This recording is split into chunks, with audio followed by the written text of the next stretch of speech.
L'étui de l'ordinateur portable repose vide sur mon lit, une coquille vide se moquant de son vide. Mes mains tremblent alors que je passe mes doigts sur le rembourrage intérieur où mon ordinateur devrait être. L'ordinateur qui contient tout mon projet de fin d'études. Le projet dont la date de remise est demain. Maman. Ma voix se brise alors que j'entre dans la cuisine. As-tu vu mon ordinateur portable? Il n'est pas dans ma chambre. Maman lève les yeux de son magazine, ses yeux enregistrant à peine ma présence. Non, ma chérie. As-tu vérifié dans le salon? J'ai déjà retourné toutes les pièces de cette maison. Mais je hoche la tête et vérifie encore, car c'est ce que font les bonnes filles. Elles ne discutent pas. Elles ne créent pas de problème. Papa entre, desserrant sa cravate après une longue journée au bureau. Ses yeux se plissent quand il voit mon visage. Qu'est-ce qui ne va pas maintenant, Rein? Avant que je puisse répondre, la porte d'entrée s'ouvre et Corbin entre nonchalamment, les cheveux en désordre, sentant légèrement la cigarette. Mon estomac se serre. Quelque chose dans sa démarche décontractée, la façon dont il évite mon regard, confirme ce que je suspecte déjà. Où est mon ordinateur portable? Je lui demande directement. Corbin hausse les épaules, se dirigeant vers le réfrigérateur. Je l'ai vendu à Jason Blackwell. Il en avait besoin pour l'université et m'a offert $300. La cuisine devient silencieuse. $300. 4 mois de travail après l'école à Miller's Grocery, à emballer des courses et à supporter les critiques constantes de Miller, parti en un instant. Tu as vendu mon ordinateur portable? Les mots sonnent étrangement dans ma bouche, trop calme pour l'ouragan qui se construit en moi. Celui avec tout mon projet de fin d'études dessus? Le projet dont la date de remise est demain et qui détermine si j'obtiens mon diplôme? Papa s'interpose entre nous. Tu as verrouillé ta porte de chambre, Rein? Je le regarde, l'incrédulité me submergeant par vagues froides. Quoi? Tu sais comment est ton frère? Papa soupire, se frottant le front. Pourquoi créer plus de problèmes? Tu aurais dû le mettre en lieu sûr correctement. Ma gorge brûle alors que des souvenirs remontent sans invitation. Le mois dernier, quand Corbin a séché l'école pour la 3e fois, je l'ai mentionné au dîner. Le visage de maman s'était durci quand elle m'avait dit d'arrêter de créer des tensions dans la maison. Quand mon examen d'histoire a reçu la meilleure note de la classe, papa avait à peine levé les yeux de son journal. Quand Corbin a réussi les mathématiques avec un D, il l'avait emmené prendre une glace. Je prends une profonde inspiration, me stabilisant contre le comptoir. J'ai besoin de $280 d'ici demain matin pour le remplacer. Je dois finir mon projet. Maman pose son magazine, croisant les mains comme si elle s'apprêtait à expliquer quelque chose à un petit enfant. Chérie, tu sais que nous avons un budget serré ce mois-ci. Pourquoi ne pas utiliser une partie de tes économies pour l'université? Tu peux toujours reconstituer ce fonds plus tard. La suggestion flotte dans l'air. Si raisonnable, si logique. Utiliser mon propre argent pour résoudre un problème que je n'ai pas créé. Emprunter à mon avenir pour compenser les actions de Corbin. Je redresse mon dos, clignant des yeux pour repousser les larmes qui menacent de couler. Sans un mot, je vais dans ma chambre, fermant doucement la porte derrière moi. Crier ferait du bien. Claquer la porte ferait du bien. Mais j'ai appris que le silence est parfois le seul pouvoir que j'ai. À travers les murs fins, j'entends la voix de Corbin dans la cuisine, se plaignant d'avoir faim. La réponse apaisante de maman suit. Je vais te réchauffer le dîner. Il y a du gratin de poulet. Je m'assois à mon bureau, sortant des feuilles de papier et un stylo. Ma main flotte au-dessus de la page blanche. Le projet qui m'a demandé des semaines de recherche et d'écriture n'existe plus que par fragments de mémoire. Les larmes brouillent ma vision alors que je commence à écrire la première ligne, puis la deuxième. J'essuie mes yeux avec le dos de ma main, laissant une tache d'encre sur ma joue. La maison devient silencieuse à mesure que la nuit s'approfondit. Je travaille sans relâche, ma main se contractant, puis s'engourdissant. Des larmes occasionnelles tombent sur le papier, brouillant l'encre en cercle parfait qui sèche en constellation déformée. La preuve d'un chagrin que mon professeur ne comprendra jamais. D'ici demain, j'aurai quelque chose à rendre. Ce ne sera pas ce que cela aurait dû être. Cela ne mettra pas en valeur la recherche ou l'analyse minutieuse que j'avais créée à l'origine. Mais ce sera suffisant pour réussir. Assez pour obtenir mon diplôme. Assez pour me rapprocher d'un pas de la sortie de cette maison où ma voix n'a pas d'importance et mes biens ne m'appartiennent pas vraiment. J'écris toute la nuit, chaque mot une promesse à moi-même. Une promesse qu'un jour, les choses seront différentes. Et maintenant, il est temps de la réaliser. Le lendemain, la lettre d'acceptation de l'université est posée sur mon bureau. Ces bornettes sont maintenant une blague cruelle. 2 ans se sont écoulés depuis que Corbin a vendu mon ordinateur portable. 2 ans à travailler en double poste et à économiser chaque centime. Yale University. Bourse d'études complète. Aide partielle au logement. Le rêve à portée de main. Jusqu'à maintenant. Que entendez-vous par le compte est vide? Ma voix sonne étrange à mes oreilles alors que je serre plus fort le téléphone. La représentante de la banque s'éclaircit la gorge. Le compte a été fermé hier, mademoiselle Ellison. Les fonds ont été retirés en totalité par le co-titulaire du compte. Le sol semble disparaître sous mes pieds. Je m'affale sur mon lit, ma main libre agrippant la couette pour me stabiliser. Ma mère a retiré 19 000 $? Je ne peux pas fournir de détails sur qui a initié la transaction, seulement qu'elle a été autorisée par un co-titulaire du compte. Si vous avez des préoccupations concernant un accès non autorisé. Je raccroche avant qu'elle ait fini. Le fonds universitaire que mes grands-parents avaient commencé quand je suis née. Le fonds auquel j'ai ajouté chaque salaire depuis le lycée. Disparu. Quand j'entre dans la cuisine 30 minutes plus tard, maman et papa sont déjà assis à table. Leurs visages portent des expressions identiques de préoccupation calculée. Une réunion de famille, alors. Le genre où les décisions concernant ma vie ont déjà été prises. Assieds-toi, Rein, dit papa, sans me regarder directement. Je reste debout. Où est mon fonds universitaire? Maman croise les mains sur la table, un geste que j'ai appris à reconnaître comme sa préparation à expliquer quelque chose d'irraisonnable. Corbin a eu des ennuis le week-end dernier. Il avait besoin d'argent pour la caution. Argent de caution, je répète, les mots vides. Il était avec des amis qui avaient de la drogue dans leur voiture. Mauvais endroit, mauvais moment. Maman hoche la tête. L'important, c'est qu'il soit rentré maintenant et que l'avocat pense que nous pouvons réduire les charges. Avec mon fonds universitaire, les mots ressemblent à des pierres dans ma bouche. La famille aide la famille, Rein. Maman tend la main vers la mienne, mais je recule. Tu as toujours été la plus forte. Corbin a besoin de soutien maintenant, pas de jugement. La porte d'entrée claque et Corbin entre nonchalamment dans la cuisine, aussi décontracté que s'il revenait d'un film au lieu de la prison.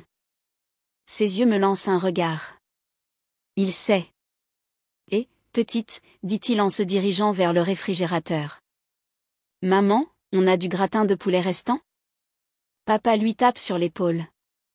Nous expliquions juste à ta sœur la situation juridique. Corbin prend une boisson gazeuse, ouvrant la languette avec un bruit sec. Ouais, c'est juste un gros malentendu. Le juge va probablement rejeter ça le mois prochain. Il me regarde avec expectative, attendant mon acceptation habituelle et silencieuse. Ma lettre d'acceptation me brûle dans la poche où je l'avais fourrée avant de descendre.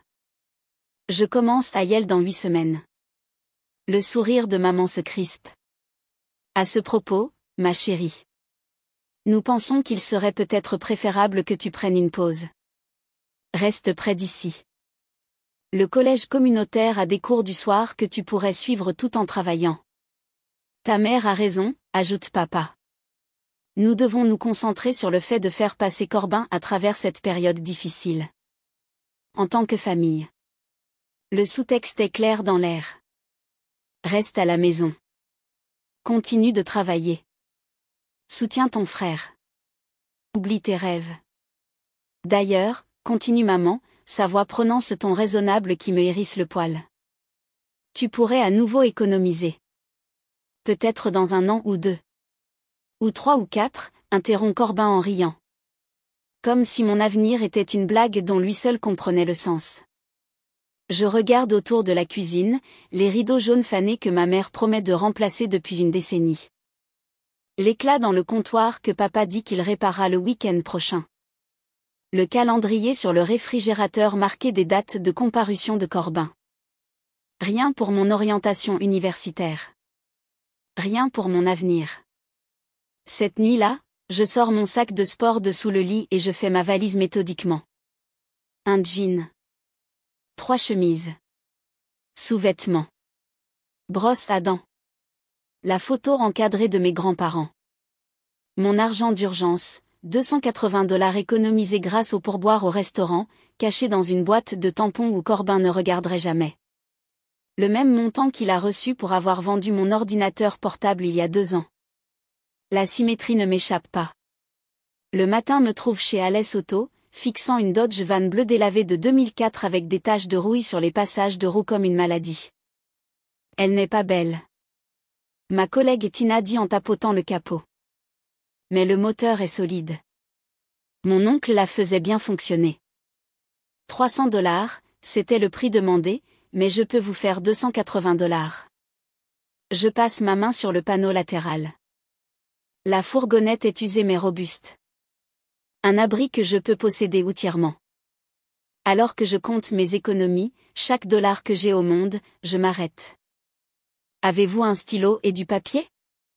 Tina fouille dans sa boîte à gants et me tend un reçu froissé et un stylo à billes. Je fixe le côté vierge du papier, le stylo planant avec hésitation. Dois-je laisser une note expliquant pourquoi je pars?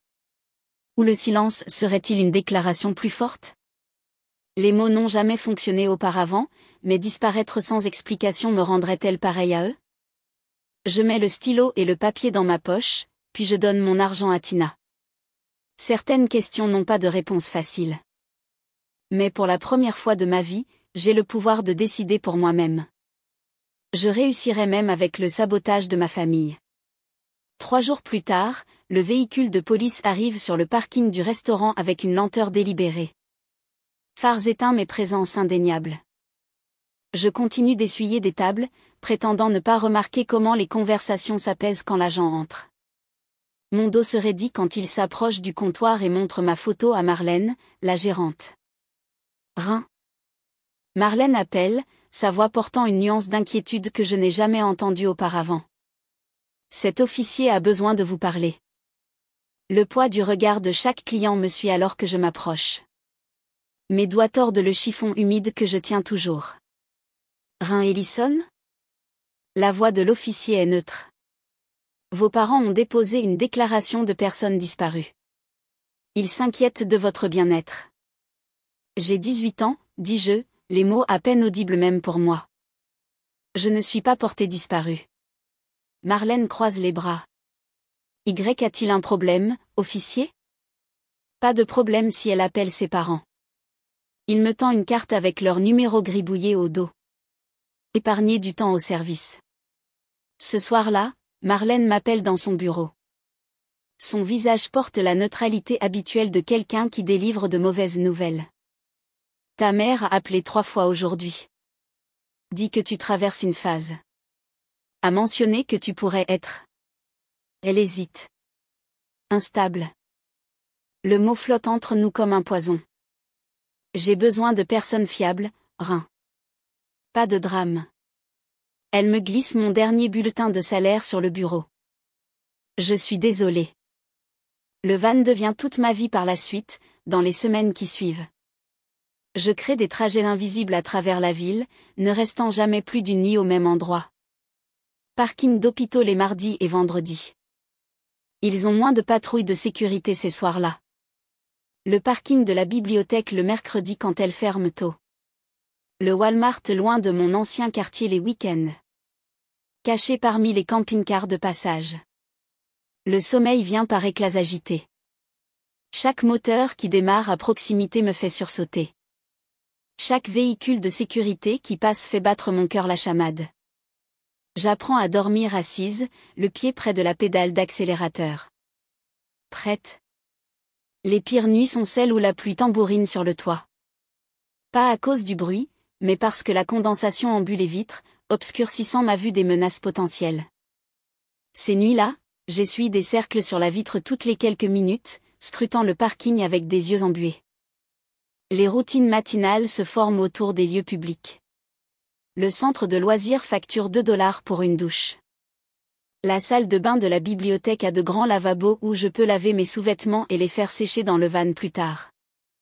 Je me brosse les dents dans les toilettes des stations-service, chronométrant mes visites entre les horaires des routiers. Ma plus grande peur se matérialise sous la forme d'un bruit de grincement étrange lorsque je tourne la clé un matin. Le van Tang me démarre. Je retiens mon souffle à chaque feu rouge, terrifié qu'il puisse tomber en panne.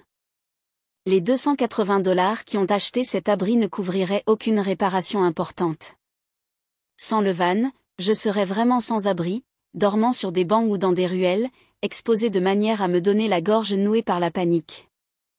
Je me gare derrière l'hôpital ce soir-là, caché entre des camions de livraison. Le bruit de grincement s'est amplifié. Alors que je me recroqueville sous ma couverture, répétant le plan de demain pour trouver un mécanicien abordable, un léger tapotement à ma fenêtre me fait presque manquer un battement de cœur.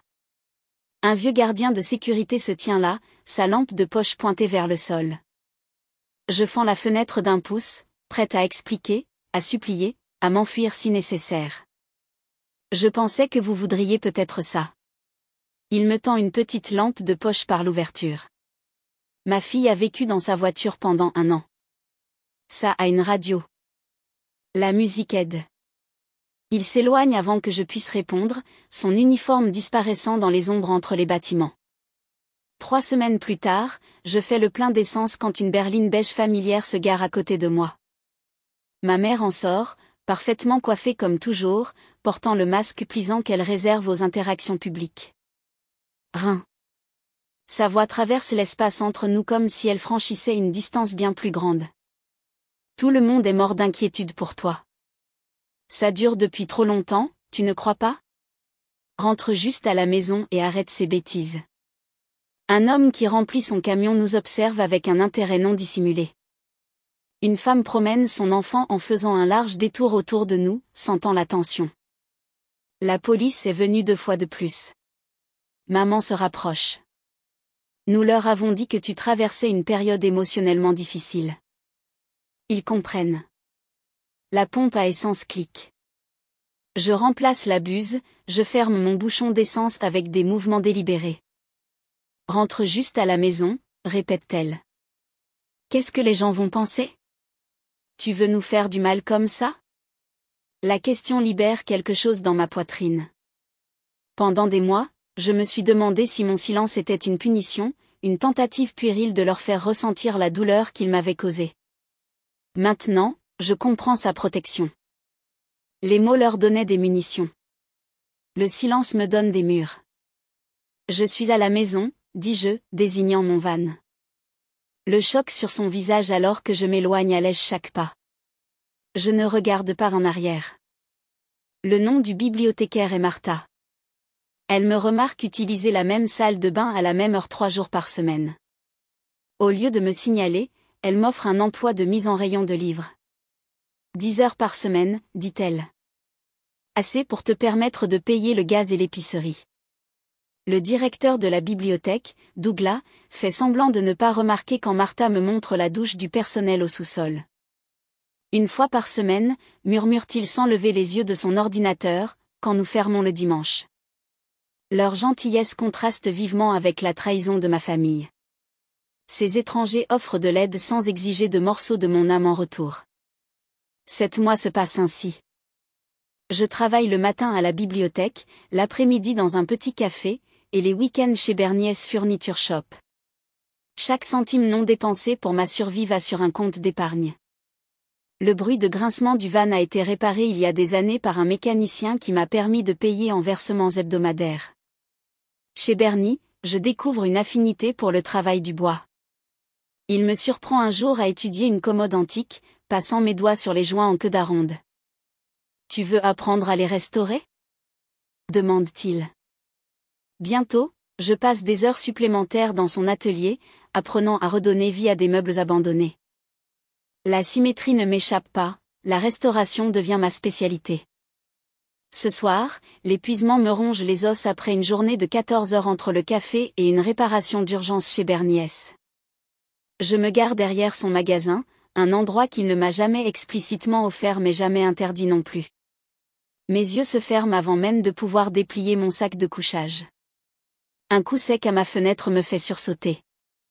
Bernie se tient là, bras croisés, l'expression illisible dans la pénombre. « Depuis combien de temps dors-tu ici ?»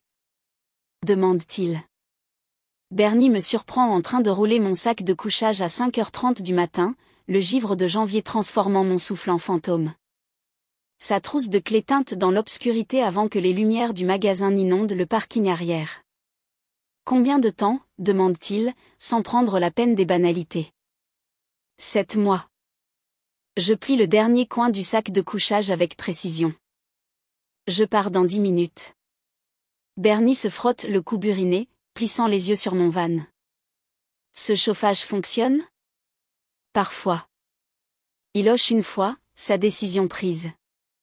J'ai une arrière-salle avec un lit de camp, l'ancien propriétaire y vivait, et j'ai besoin de quelqu'un à plein temps pour les travaux de restauration. Sa voix ne contient aucune pitié, juste du pragmatisme. Garez-vous derrière la benne à ordures, moins visible de la rue. Cet après-midi-là, je crée une feuille de calcul d'épargne, chaque cellule étant une brique dans la fondation que je construis. La discipline du silence devient la discipline de l'épargne. Chaque centime est suivi, chaque dépense est remise en question. Je me porte volontaire pour les heures supplémentaires, travaille les week-ends, les jours fériés. Les autres employés m'évitent, confus par ma concentration exclusive. Tu fais en sorte que le reste d'entre nous ait l'air nul, plaisante Miguel, le chauffeur-livreur, quand j'arrive 2 heures plus tôt pour refaire une table en acajou. Je n'explique pas que ma vie dépend de ces heures, que cette chance est tout, et que je la saisirai quoi qu'il arrive. 2 ans plus tard, mon compte bancaire affiche 30 652 $. Tout le travail acharné, toutes les nuits blanches, tout l'épuisement et la douleur ont finalement conduit à cela. Je fixe le nombre pendant ma pause déjeuner, mangeant le même sandwich au beurre de cacahuètes que j'ai mangé chaque jour depuis que Bernie m'a surprise à dormir dans mon van. Le montant représente 730 jours de calcul prudent, de choix du travail plutôt que de toute semblance de vie sociale, de dire non aux films, aux boissons, aux nouveaux vêtements. Tu vas dépenser un jour de tout ça ? Demande Bernie, jetant un coup d'œil par-dessus mon épaule à mon relevé bancaire. Une maison, je réponds, en prenant une autre bouchée de mon sandwich. Il est peut-être temps. Le marché est en baisse. Il fait glisser un journal sur la table de la salle de pause. Celui-ci a besoin de travail mais les fondations sont bonnes. La section immobilière montre une petite maison de 2 chambres avec de la peinture écaillée et des gouttières affaissées. 94 000 $. Moins que mon objectif de 100 000 $, mais assez près pour que mon cœur s'accélère. Ce soir-là, une enveloppe arrive à l'atelier à mon nom. L'écriture de ma mère au recto. Je la jette presque sans l'ouvrir, mais quelque chose me fait glisser mon doigt sous le rabat. Rein, ton frère Corbin est très malade. Les médecins disent qu'il a besoin d'un traitement spécialisé. S'il vous plaît, appelez-nous. Nous avons besoin de votre aide. La famille aide la famille. Un numéro de téléphone pour le Memorial Hospital suit. J'appelle pendant ma pause de l'après-midi. Je demande des informations sur le patient. Corbin Ellison ? Laissez-moi vérifier. Une pause. Aucun patient portant ce nom n'a été admis au cours des 6 derniers mois. Je raccroche, un poids froid s'installant dans mon estomac. Un autre mensonge. Une autre tentative de me ramener dans leur orbite de besoin et de manipulation. Au lieu de la rage, je ressens une étrange clarté. Cette nuit-là, je transfère l'argent que je leur aurais envoyé, 500 $ que j'avais mentalement mis de côté au cas où l'urgence serait réelle, dans mon fonds pour la maison. 2 semaines plus tard, l'agent immobilier me fait visiter la petite maison de Maple Street. Le tapis sent le chien. Les armoires de cuisine pendent de travers. Mais la fondation est solide. Le toit est assez neuf. Voulez-vous inviter la famille à la voir avant de prendre une décision? Demande-t-elle, feuilletant son presse-papier. J'hésite, ma main sur la rampe d'escalier écaillée. Était-il temps de reconstruire ces ponts? Ou inviter eux dans ma nouvelle vie risquerait-il tout ce pourquoi j'avais travaillé?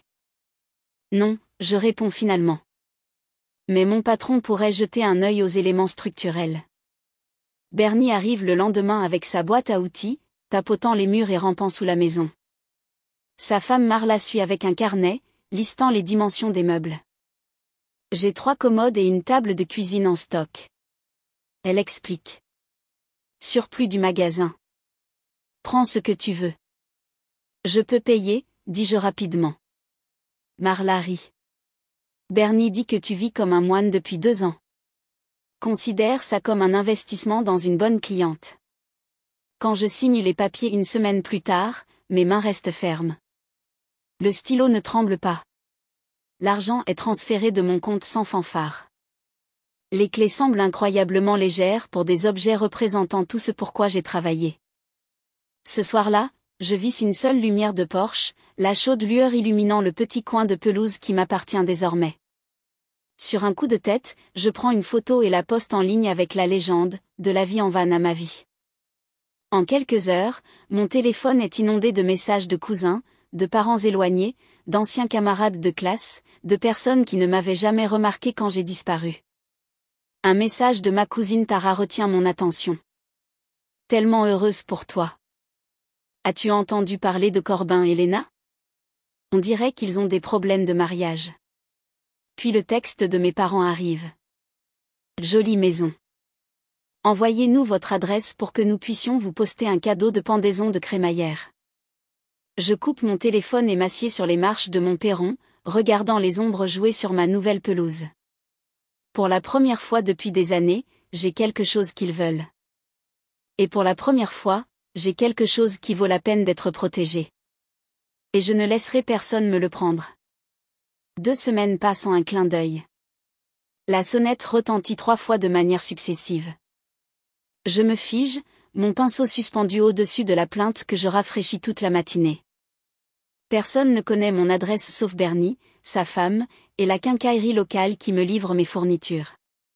J'essuie mes mains sur un chiffon et je m'approche de la porte avec prudence. Le Judas révèle une vision qui transforme mon sang en eau glacée. Maman, papa, Corbin, et une femme visiblement enceinte, que je suppose être Léna, tous debout sur mon porche avec des sourires radieux et expectatifs. Mes doigts hésitent sur le verrou. Pendant un moment, j'envisage de faire semblant de ne pas être à la maison, mais leur voiture garée dans mon allée rend cela impossible. J'ouvre la porte juste assez pour me tenir dans l'entrebâillement. Surprise! Chante maman, les bras étendus comme si elle attendait un câlin. Nous t'avons enfin trouvé. Papa rayonne d'une gaieté non naturelle. Regardez cette charmante petite maison. Parfaite maison pour débutants. Le mot « débutant » s'installe entre nous comme un avertissement. Je reste silencieuse dans l'encadrement de la porte, ne les invitant ni à entrer ni à partir. Mon silence les a toujours mis mal à l'aise. Aujourd'hui ne fait pas exception. Tu n'as pas l'intention de nous inviter à entrer? Demande maman, son sourire se fissurant légèrement. Nous avons fait tout ce chemin. Je recule, leur permettant d'entrer, car une confrontation sur mon porche attirerait l'attention des voisins que j'ai à peine rencontrés. Ils me dépassent, leurs yeux parcourant chaque surface de ma maison, évaluant, calculant. Beau travail dans le salon, dit Corbin, passant sa main le long de ma bibliothèque. Le sous-sol est-il terminé? Léna et moi pourrions aider aux rénovations pendant que nous restons là-bas. Léna acquiesce avec empressement, une main posée sur son ventre arrondi. Corbin dit que tu as beaucoup de place pour nous. La présomption est si audacieuse qu'elle me coupe momentanément le souffle. Je les regarde se déplacer dans ma maison comme s'ils la possédaient déjà. Papa vérifie la pression de l'eau dans la cuisine. Maman ouvre mon réfrigérateur avec un TSK de désapprobation face à son contenu clairsemé. Corbin disparaît dans le couloir vers les chambres. La famille soutient la famille dans les moments difficiles, annonce maman en s'installant sur mon canapé sans y être invitée. C'est toujours notre façon de faire. Ton père et moi avons réfléchi. Elle continue, tapotant le coussin à côté d'elle. Avec le bébé qui arrive et Corbin sans emploi à nouveau, il est logique qu'il reste ici pendant qu'ils se remettent sur pied. Corbin réapparaît, hochant la tête. Nous aurions besoin de la chambre principale, bien sûr.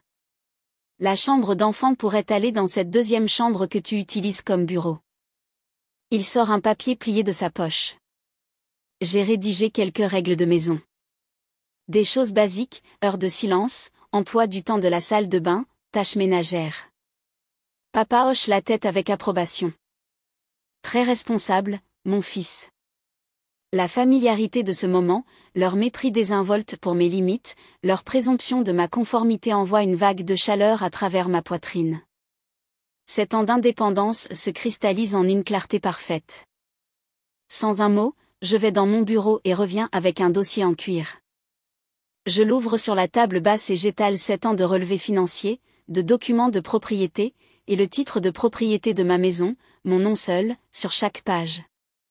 Cette maison n'est pas assez grande pour des invités, dis-je, ma voix ferme et claire. Je dois me concentrer sur les rénovations. Le visage de maman rougit. Mais nous sommes une famille, tu ne peux pas juste.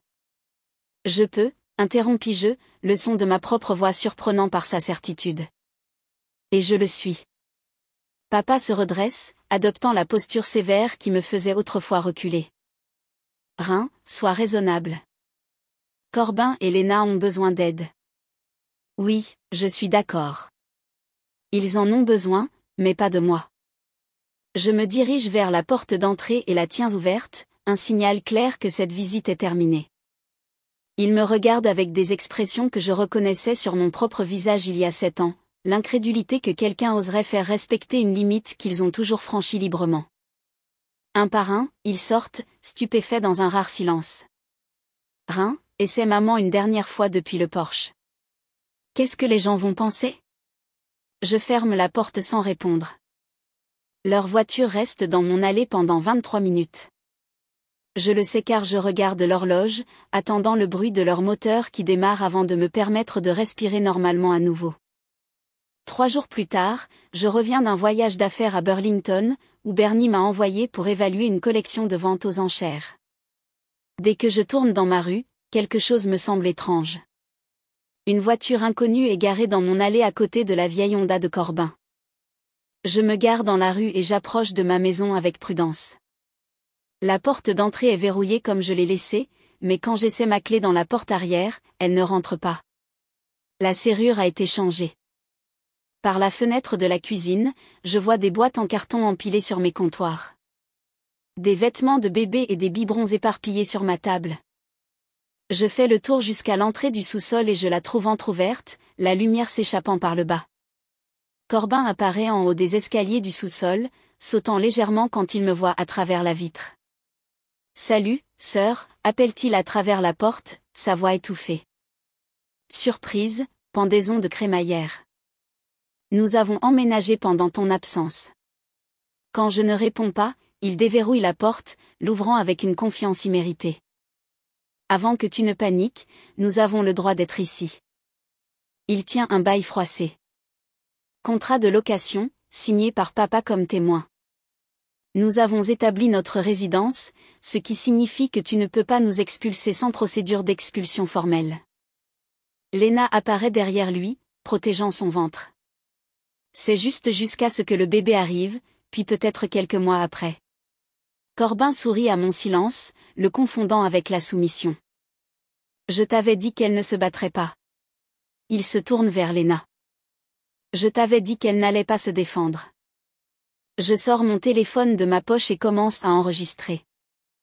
Lentement, méthodiquement, je documente la serrure cassée, le cadre de porte endommagé, les boîtes de leurs affaires déjà déballées dans ma cuisine.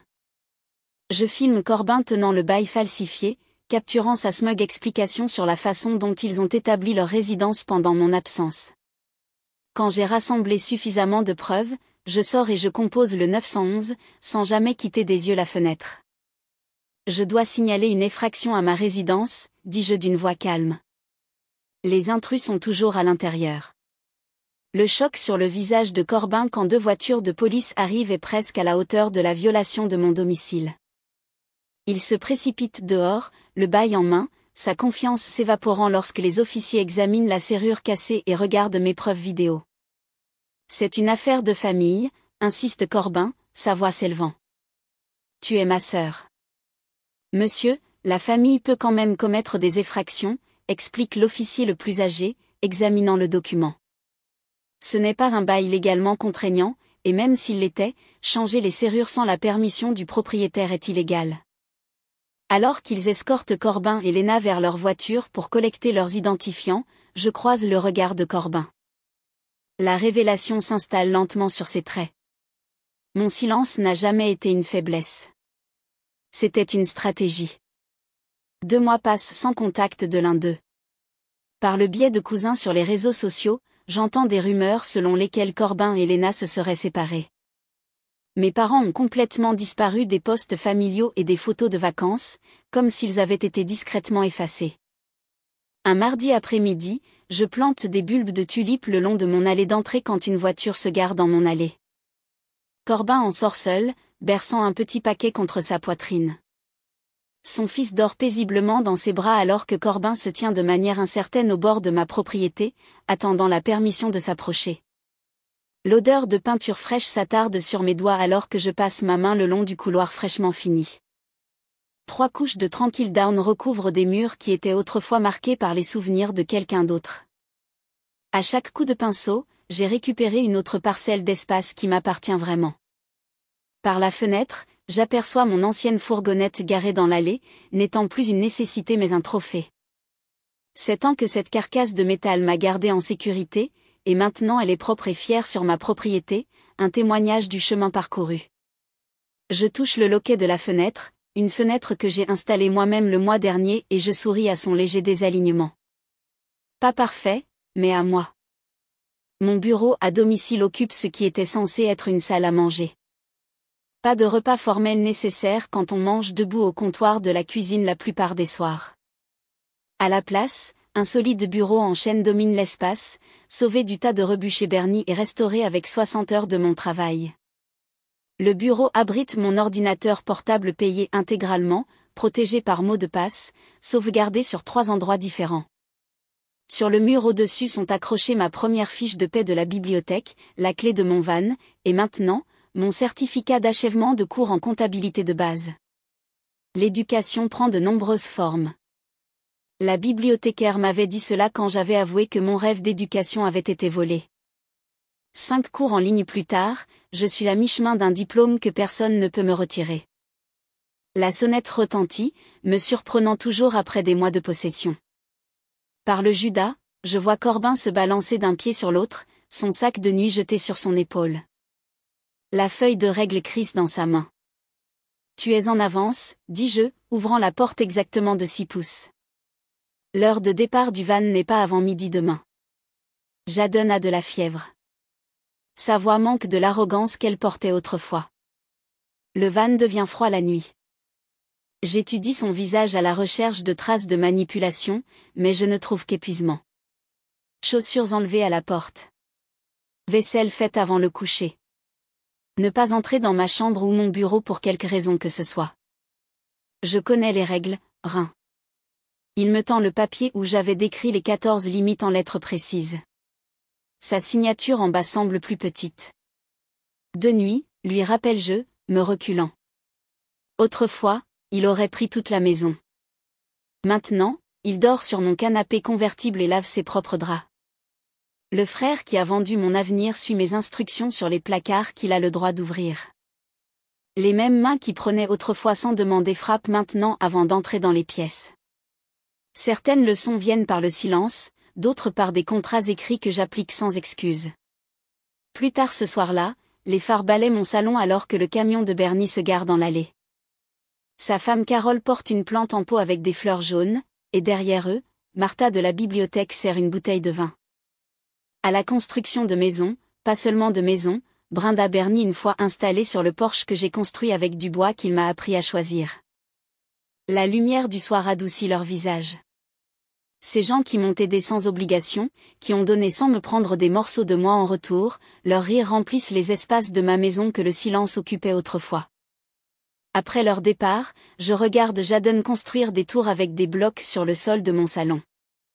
Sa sœur fait la sieste dans le lit parapluie que Corbin a installé précisément où je l'avais indiqué. Sur mon étagère, les manuels de comptabilité côtoient les guides de restauration de meubles et la lettre de Bernie m'offrant un partenariat dans le magasin. Quand les phares balaient à nouveau mon allée, mon estomac se serre. Mes parents sortent de leur voiture, se tenant maladroitement sur la passerelle que j'ai posée moi-même, pierre par pierre. Nous avions tort, dit mon père quand j'ouvre la porte. Les 3 mots flottent entre nous, insuffisants mais sans précédent. Je ne les invite pas à entrer. Au lieu de cela, je fais signe vers les chaises sur le porche, une zone tampon entre mon sanctuaire et leurs regrets. Alors que je regarde mes parents assis rigidement sur mon porche, je me demande si certaines relations peuvent être reconstruites sur des fondations plus solides, ou si certains dommages sont trop profonds pour une véritable réparation.